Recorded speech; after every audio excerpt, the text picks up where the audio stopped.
Welcome to Arjuna Government Exams Quiz. Today's current affairs. Let's begin. Arjuna सरकारी परीक्षा quiz में आपका स्वागत है। आज की करंट अफेयर्स। चलिए शुरू करते हैं। Question 1. Which of the following statements best describes the nature of the Indian Constitution? निम्नलिखित में से कौन सा कथन भारतीय संविधान की प्रकृति का सबसे अच्छा वर्णन करता है?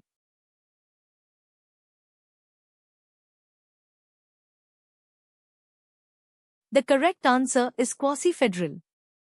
The Indian Constitution is often described as quasi-federal or federal in form but unitary in spirit because it combines features of both federal and unitary systems.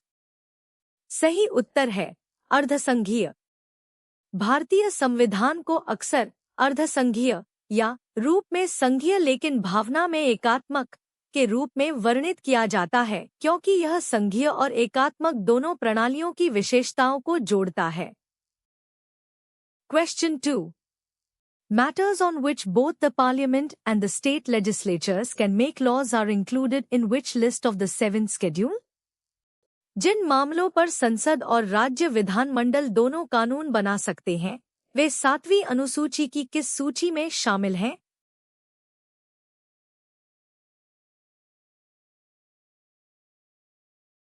The correct answer is concurrent list. The concurrent list, List 3, of the 7th schedule enumerates subjects on which both the Union Parliament and the state legislatures have legislative competence. सही उत्तर है समवर्ती सूची। 7वीं अनुसूची की समवर्ती सूची, सूची 3, में उन विषयों को सूचीबद्ध किया गया है जिन पर संघ संसद और राज्य विधानमंडल दोनों को कानून बनाने की शक्ति प्राप्त है। Question 3. Which of the following statements regarding all India services is correct? Akhil Bharatiya सेवाओं के संबंध में निम्नलिखित में से कौन सा कथन सही है?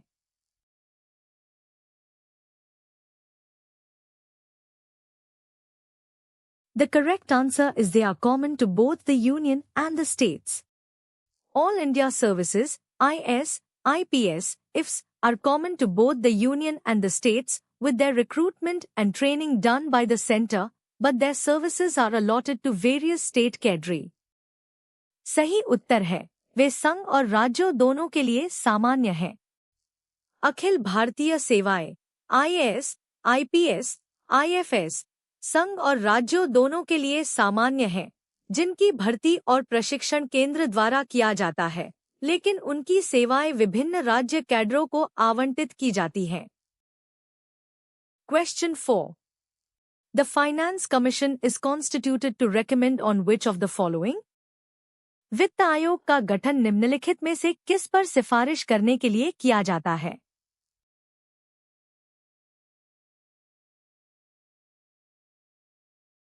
The correct answer is distribution of taxes between the Union and the states. The Finance Commission, constituted under Article 280, recommends on the distribution of net proceeds of taxes between the Union and the states and the principles governing grants in it to the states. सही उत्तर है संघ और राज्यों के बीच करों का वितरण। अनुच्छेद 280 के तहत गठित वित्त आयोग संघ और राज्यों के बीच करों की शुद्ध आय के वितरण और राज्यों को सहायता अनुदान को नियंत्रित करने वाले सिद्धांतों पर सिफारिशें करता है। Question 5. The Interstate Council is established under which article of the Indian Constitution? अंतर्राज्य परिषद की स्थापना भारतीय संविधान के किस अनुच्छेद के तहत की जाती है?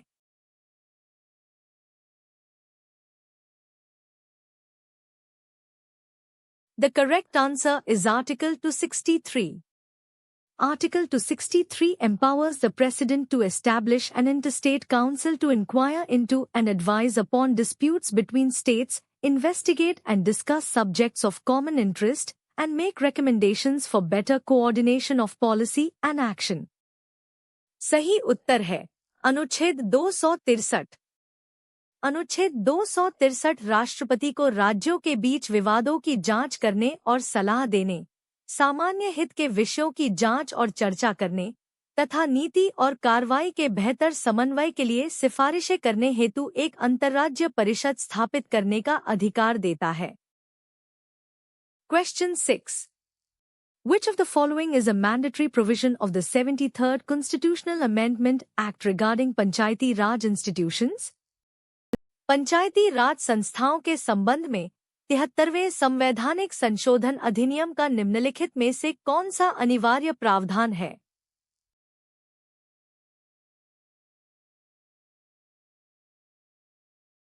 The correct answer is holding regular elections every 5 years.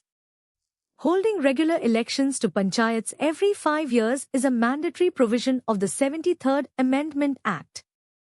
Other options like OBC reservation and financial powers are generally discretionary for states.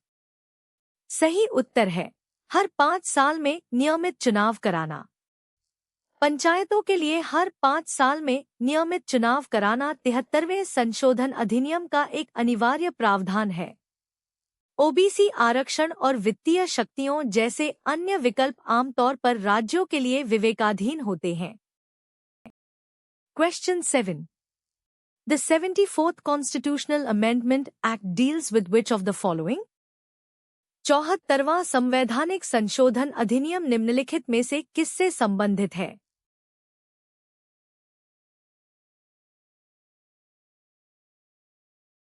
The correct answer is municipalities. The 74th Constitutional Amendment Act, 1992, give constitutional status to urban local bodies, municipalities. सही उत्तर है नगरपालिकाएं। 74वां संवैधानिक संशोधन अधिनियम 1992 ने शहरी स्थानीय निकायों, नगरपालिकाओं को संवैधानिक दर्जा दिया। Question 8. Which of the following is an effect of the imposition of precedence rule in a state? किसी राज्य में राष्ट्रपति शासन लागू होने का निम्नलिखित में से कौन सा प्रभाव होता है?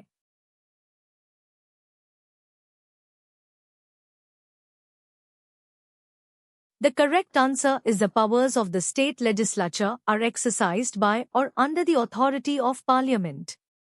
During precedence rule, the President can declare that the powers of the state legislature shall be exercisable by or under the authority of Parliament. The legislature is not automatically dissolved but can be suspended or dissolved subsequently. सही उत्तर है राज्य विधानमंडल की शक्तियां संसद द्वारा या उसके प्राधिकार के तहत प्रयोग की जाती हैं। राष्ट्रपति शासन के दौरान राष्ट्रपति यह घोषणा कर सकते हैं कि राज्य विधानमंडल की शक्तियां संसद द्वारा या उसके प्राधिकार के तहत प्रयोग की जाएंगी। विधानमंडल स्वतः भंग नहीं होता है बल्कि उसे निलंबित या बाद में भंग किया जा सकता है। Question 9.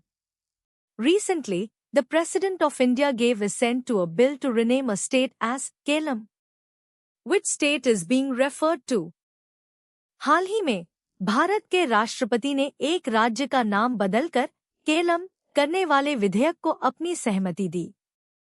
किस राज्य का उल्लेख किया जा रहा है?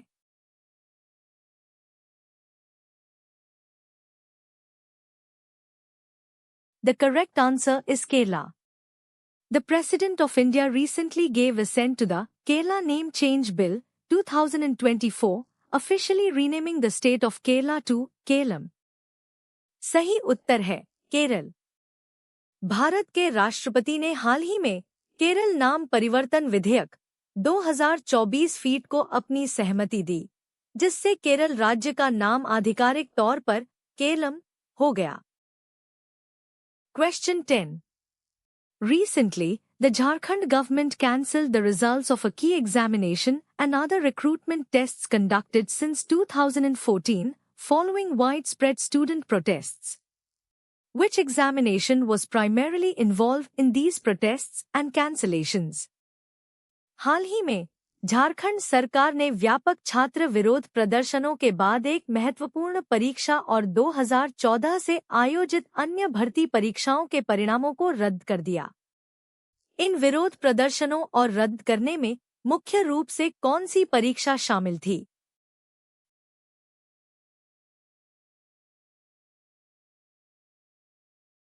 The correct answer is JSS CCGL exam.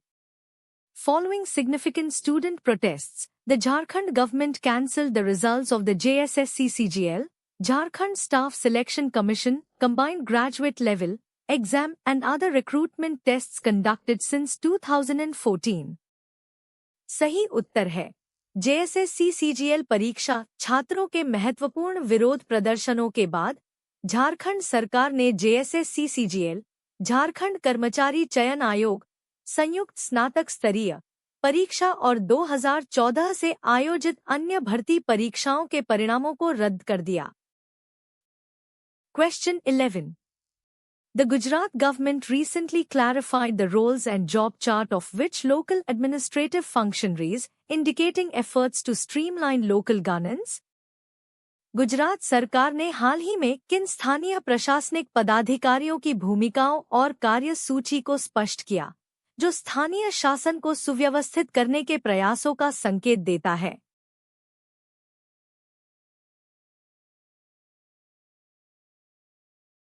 The correct answer is Panchayat and Revenue Authorities. The Gujarat government recently clarified the roles and job chart of Panchayat and Revenue Authorities, who are crucial local administrative functionaries aiming to improve local governance and service delivery. सही उत्तर है पंचायत और राजस्व तलाटी। गुजरात सरकार ने हाल ही में पंचायत और राजस्व तलाटी, जो महत्वपूर्ण स्थानीय प्रशासनिक पदाधिकारी हैं, की भूमिकाओं और कार्य सूची को स्पष्ट किया, जिसका उद्देश्य स्थानीय शासन और सेवा वितरण में सुधार करना है। Question 12. Which interstate water dispute was recently in the news, with Karnataka weighing its next steps regarding water release to Tamil Nadu? हाल ही में कौन सा अंतर्राज्यीय जल विवाद खबरों में था, जिसमें कर्नाटक तमिलनाडु को पानी छोड़ने के संबंध में अपने अगले कदमों पर विचार कर रहा था?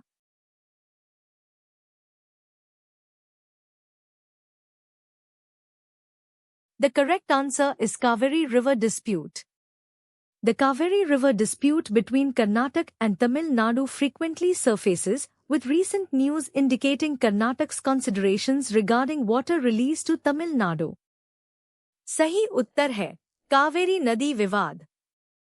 कर्नाटक और तमिलनाडु के बीच कावेरी नदी विवाद अक्सर सामने आता रहता है। हालिया खबरों में तमिलनाडु को पानी छोड़ने के संबंध में कर्नाटक के विचारों का संकेत दिया गया था। Question 13.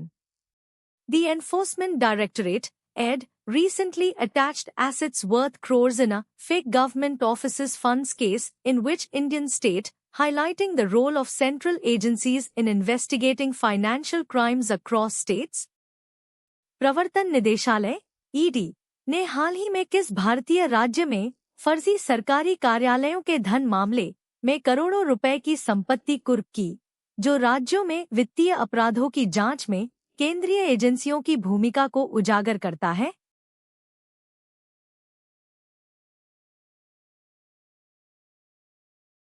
The correct answer is Gujarat.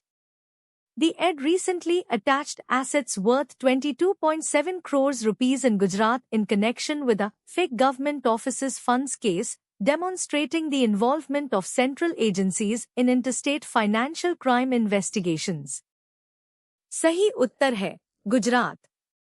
ED ने हाल ही में गुजरात में फर्जी सरकारी कार्यालयों के धन मामले के संबंध में 22.7 करोड़ रुपए की संपत्ति कुर्क की, जो अंतर्राज्यीय वित्तीय अपराधों की जांच में केंद्रीय एजेंसियों की संलिप्तता को दर्शाता है। Question 14. Which of the following features was introduced by the Government of India Act, 1935? Bharat सरकार अधिनियम 1935 द्वारा निम्नलिखित में से कौन सी विशेषता पेश की गई थी?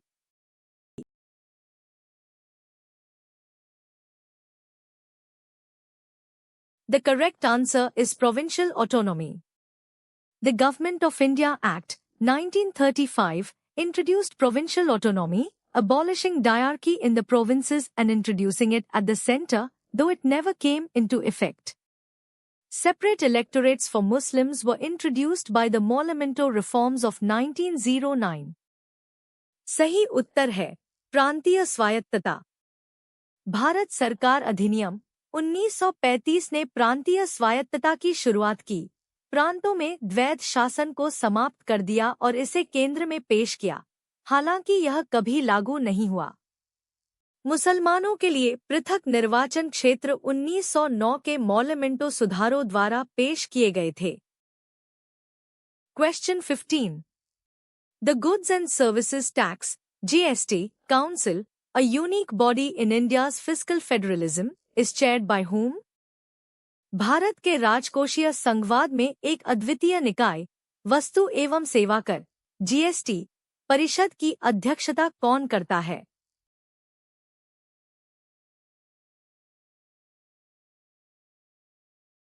The correct answer is Union Finance Minister. The GST Council is a joint forum of the centre and states, and it is chaired by the Union Finance Minister.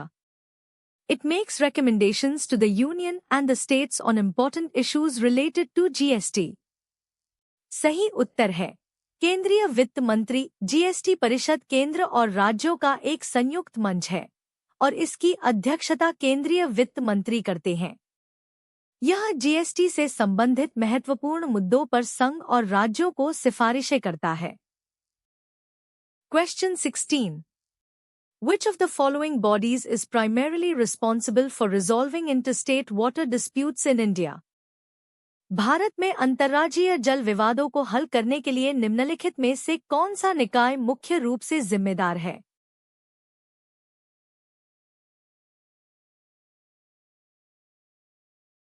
The correct answer is River Boards Act, 1956 and Interstate Water Disputes Act, 1956. Interstate water disputes are primarily resolved by tribunals established under the Interstate Water Disputes Act, 1956, based on the River Boards Act, 1956. The Supreme Court also has jurisdiction, but these specific acts provide the primary framework. सही उत्तर है नदी board अधिनियम 1956 और अंतर्राज्यीय जल विवाद अधिनियम 1956। अंतर्राज्यीय जल विवादों का समाधान मुख्य रूप से अंतर्राज्यीय जल विवाद अधिनियम 1956 के तहत स्थापित न्यायाधिकरणों द्वारा किया जाता है, जो नदी बोर्ड अधिनियम 1956 पर आधारित है। सर्वोच्च न्यायालय का भी क्षेत्राधिकार है, लेकिन ये विशिष्ट अधिनियम प्राथमिक ढांचा प्रदान करते हैं। Question 17. Recently, the President of India gave assent to a bill to rename Kerala as Kelam. Which article of the Indian Constitution governs the procedure for renaming a state? हाल ही में भारत के राष्ट्रपति ने केरल का नाम बदलकर केलम करने वाले विधेयक को अपनी स्वीकृति दी। भारतीय संविधान का कौन सा अनुच्छेद किसी राज्य का नाम बदलने की प्रक्रिया को नियंत्रित करता है?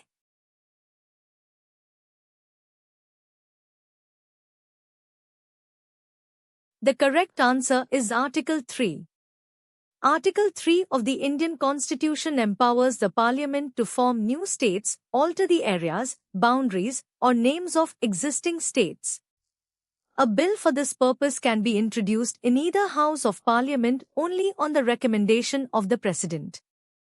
सही उत्तर है अनुच्छेद 3। भारतीय संविधान का अनुच्छेद 3 संसद को नए राज्यों का गठन करने, मौजूदा राज्यों के क्षेत्रों, सीमाओं या नामों को बदलने का अधिकार देता है। इस उद्देश्य के लिए एक विधेयक संसद के किसी भी सदन में केवल राष्ट्रपति की सिफारिश पर ही पेश किया जा सकता है। Question 18. Which of the following is not a feature of the Indian federal system? निम्नलिखित में से कौन भारतीय संघीय प्रणाली की विशेषता नहीं है?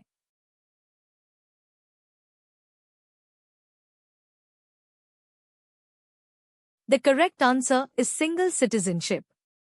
While distribution of powers, independent judiciary, and supremacy of the Constitution are features of India's federal system, single citizenship is a unitary feature, not a federal one. सही उत्तर है एकल नागरिकता। जबकि शक्तियों का वितरण स्वतंत्र न्यायपालिका और संविधान की सर्वोच्चता भारत की संघीय प्रणाली की विशेषताएं हैं। एकल नागरिकता एक एकात्मक विशेषता है, संघीय नहीं। Question 19. The 73rd Constitutional Amendment Act of 1992 provides for a three-tier Panchayati Raj system. Which of the following states is exempted from this provision?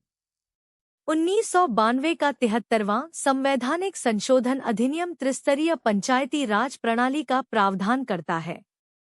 निम्नलिखित में से कौन सा राज्य इस प्रावधान से छूट प्राप्त है?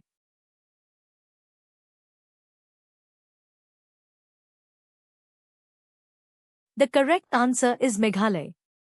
The 73rd Amendment Act does not apply to the states of Nagaland, Meghalaya, Mizoram, and certain other areas, including the hill areas of Manipur and Darjeeling district of West Bengal. सही उत्तर है मेघालय। 73वां संशोधन अधिनियम नागालैंड, मेघालय, मिजोरम राज्यों और कुछ अन्य क्षेत्रों, जिनमें मणिपुर के पहाड़ी क्षेत्र और पश्चिम बंगाल का दार्जिलिंग जिला शामिल है, पर लागू नहीं होता है। Question 20. Under which article of the Indian Constitution can the Union Parliament legislate on a subject in the state list? भारतीय संविधान के किस अनुच्छेद के तहत संघ संसद राज्य सूची के विषय पर कानून बना सकती है?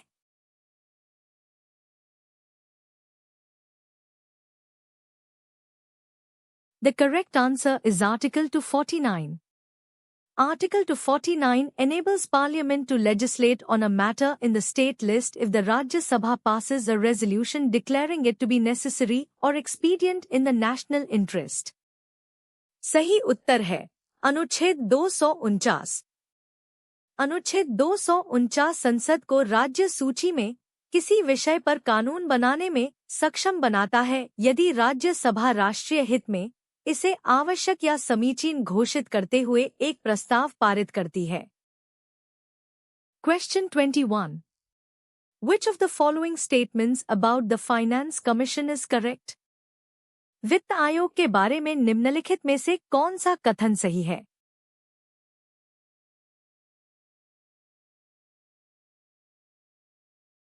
The correct answer is it makes recommendations on the distribution of taxes between the Union and states. The Finance Commission is a constitutional body, Article 280, constituted every 5 years by the President to make recommendations on the distribution of net proceeds of taxes between the Union and states and the principles governing grants in aid. सही उत्तर है यह संघ और राज्यों के बीच करों के वितरण पर सिफारिशें करता है।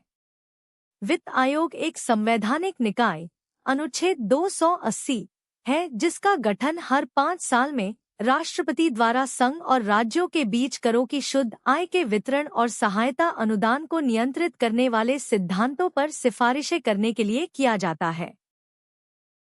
Question 22.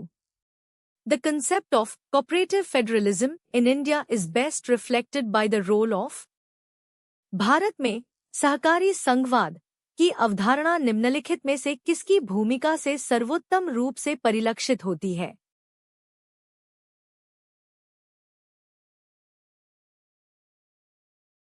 The correct answer is the Planning Commission, now Niti Aayog.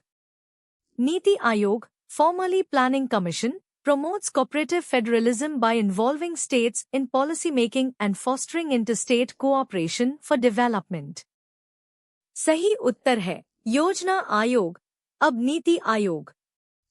NITI Aayog, पूर्ववर्ती योजना आयोग, राज्यों को नीति निर्माण में शामिल करके और विकास के लिए अंतर्राज्यीय सहयोग को बढ़ावा देकर सहकारी संघवाद को बढ़ावा देता है। Question 23. Which of the following subjects is included in the concurrent list of the 7th schedule of the Indian Constitution? भारतीय संविधान की 7वीं अनुसूची की समवर्ती सूची में निम्नलिखित में से कौन सा विषय शामिल है?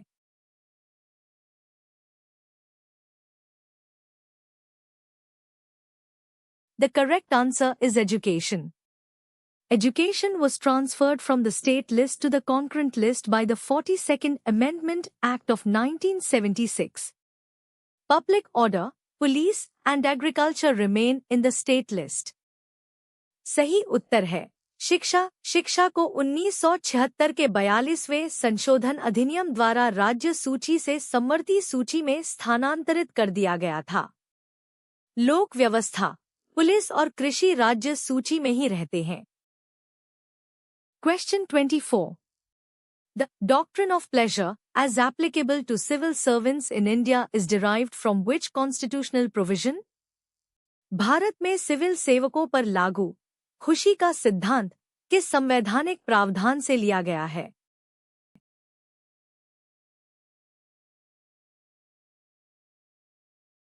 The correct answer is Article 310.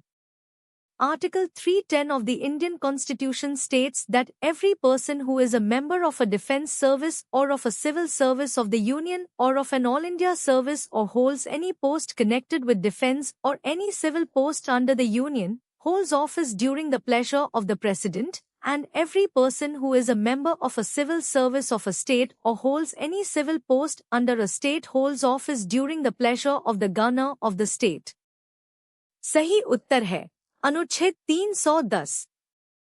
भारतीय संविधान का अनुच्छेद 310 कहता है कि रक्षा सेवा का या संघ की सिविल सेवा का या अखिल भारतीय सेवा का सदस्य प्रत्येक व्यक्ति या संघ के अधीन रक्षा से संबंधित कोई पद या कोई सिविल पद धारण करने वाला प्रत्येक व्यक्ति राष्ट्रपति के प्रसाद पर्यंत पद धारण करेगा, और राज्य की सिविल सेवा का सदस्य या राज्य के अधीन कोई सिविल पद धारण करने वाला प्रत्येक व्यक्ति राज्य के राज्यपाल के प्रसाद पर्यंत पद धारण करेगा। Question 25. Which of the following is a primary function of the District Planning Committee (DPC) in India? Bharat में जिला योजना समिति (DPC) का प्राथमिक कार्य निम्नलिखित में से कौन सा है?